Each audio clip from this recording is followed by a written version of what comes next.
Okay, so we are on to day two of David Burke's preliminary hearing. So I want to go through the updates that we have so far.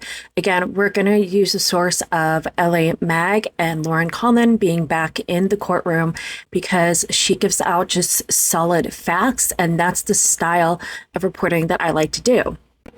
I also need to figure out who I need to ask to maybe get like on the media standby list because my content is only ever been covering criminal cases. That's it. And I cannot seem to get in that courtroom. Maybe I just need to be a little more vocal and ask to get on that standby list and see what happens. But I will try again to see if I can get in. But so far, no luck. There's been a lot of people in that lobby trying to get into the courtroom. So let's move forward. The second day of testimony began with defense attorney Marilyn Bednarski continuing the cross-examination of Benjamin Gregor, the former director of finance for Mogulvision, the management company that oversaw David Anthony Burke's grand finances. And if you recall from my recap videos yesterday, this is the guy they were still questioning at the end of the day, so he's back up again, starting the day. They say that Gregor testified that nearly all financial matters were handled through David's mother, Colleen Burke, whom he said he communicated with roughly 10 times a month between 2024 and 2025. According to Gregor, Colleen managed Burke's accounts, transferred money, monitored balances, and paid his credit card bills. He said that Burke himself never asked how much money was coming in or how much he was expected to earn in the future. The defense appeared to be laying the groundwork to argue that Burke had no knowledge of his own finances, attempting to undercut any allegation that he acted with a financial motive. And as a reminder, one of the special circumstances that David is charged with has to do with the fact that there's financial motive for the unaliving of Celeste, that she was a threat to him and essentially his empire and income. Continuing on, something of note and a new name that echoed in the gallery, Sheldon. The last name, she says, is unclear even to the witness, but Gregor testified that Sheldon was a live-in security for the singer. Gregor said security guard Sheldon lived at Burke's home for about 6 months, though he testified he never discussed what occurred inside the residence with Sheldon present. So this is a new character that has entered that I'm sure many will start to look into, and that is a big thing of note today. The defense also questioned Gregor about encrypted messaging services used by Colleen Burke, that's David's mother, which was discussed at length Tuesday during direct examination. Gregor said that she became concerned about the security of her communications after personal information was leaked to the media. Bednarski later attempted to question Gregor about Burke's charitable giving and a trust known as the, quote, Thorn Rose Trust.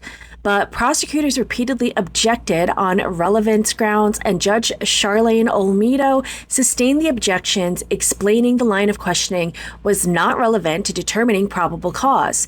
It was clear the defense was attempting to show Burke gave to charity, but without a jury present, the point did seem to be moot.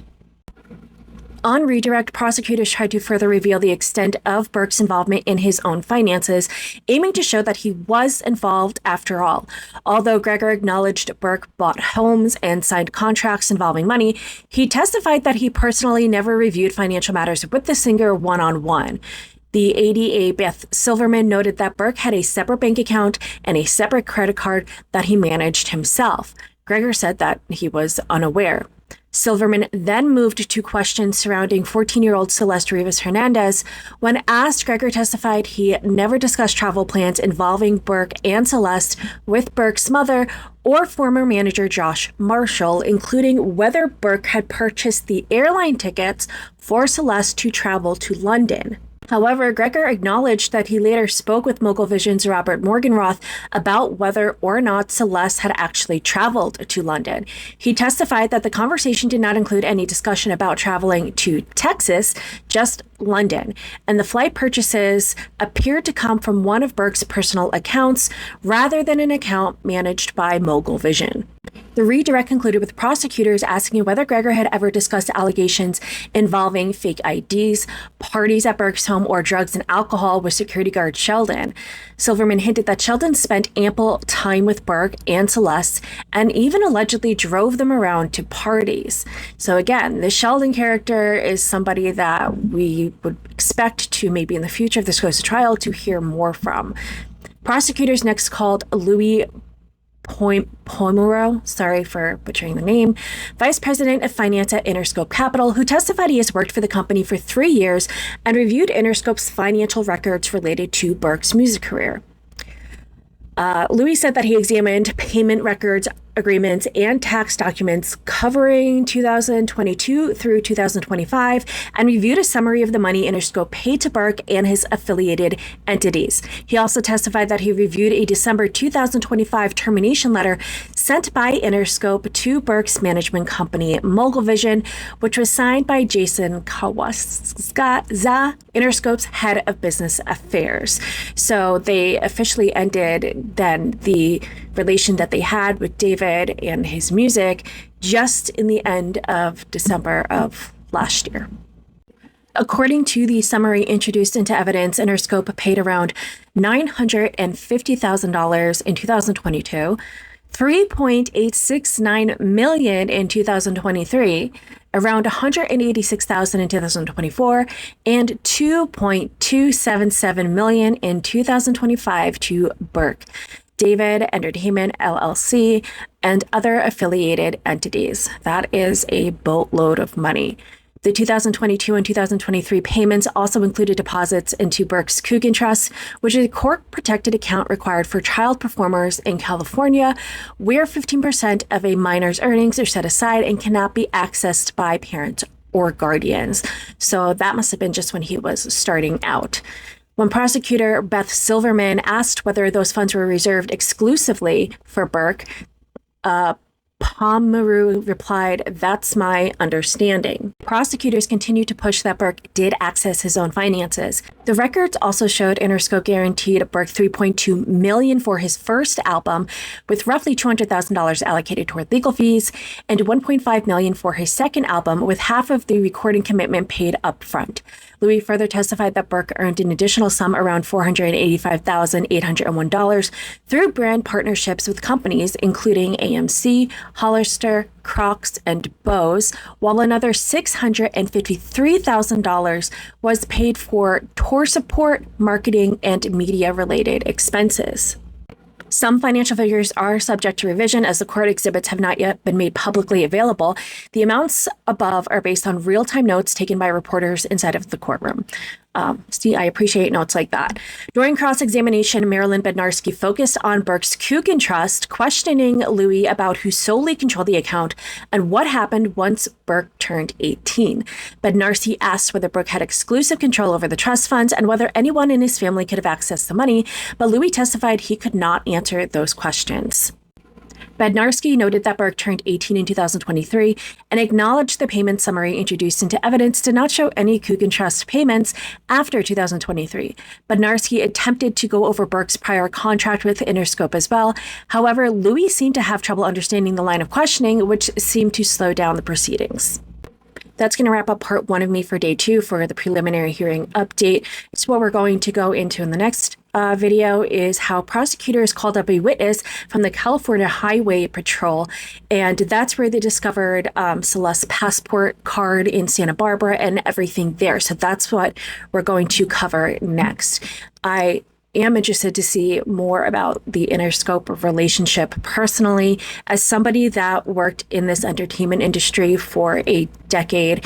And just for some background, like I said, for a decade work in the entertainment industry, I started as an executive assistant to C-suite level executives with one of the top streaming companies that most of you probably have a subscription to. By the end, I was a business operations manager and chief of staff for the company.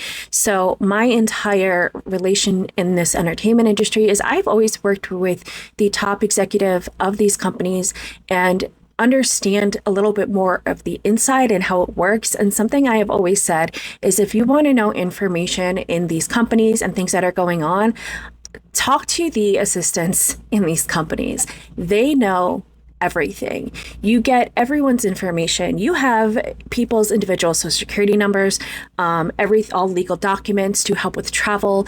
You know so much that is going on. Often you can get access to emails and inboxes. So to me, I feel like this is a personal opinion. There's probably so much that might have been known within Interscope, possibly, and that's just based solely on my experience working in the industry and covering these types of individuals and high-level profile people.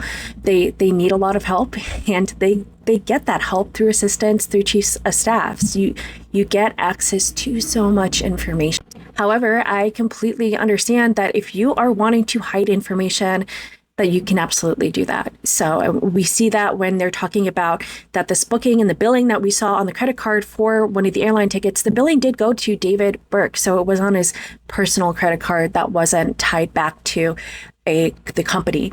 But again, when it's related to work travel and stuff, they would have had a hand in booking all of that. You typically have third-party VIP booking agencies that assist with everything. So I really wonder about where these Interscope assistants are that probably know more than we've heard yet so far. And I wonder if we're going to hear a lot more from Interscope.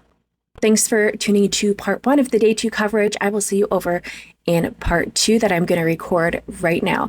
Please make sure that you are following me and tap that heart. It does help. I am a very small creator, but I am local in Los Angeles. So just a reminder that this case is all about Celeste Rivas Hernandez and justice for her. She was a child that was brutally unalived, mutilated, and abused throughout the entire process. And this has been allegedly done by David Anthony Burke. I do have to say that everyone is innocent until proven guilty in a court of law. And the purpose of this preliminary hearing is to hopefully see that this goes to trial next. Let me know if you think so far, everything that we're hearing, if you believe it's going to trial. I completely think that it will. Remember, what happens in the dark will always come to the light. I will see you all in the next one.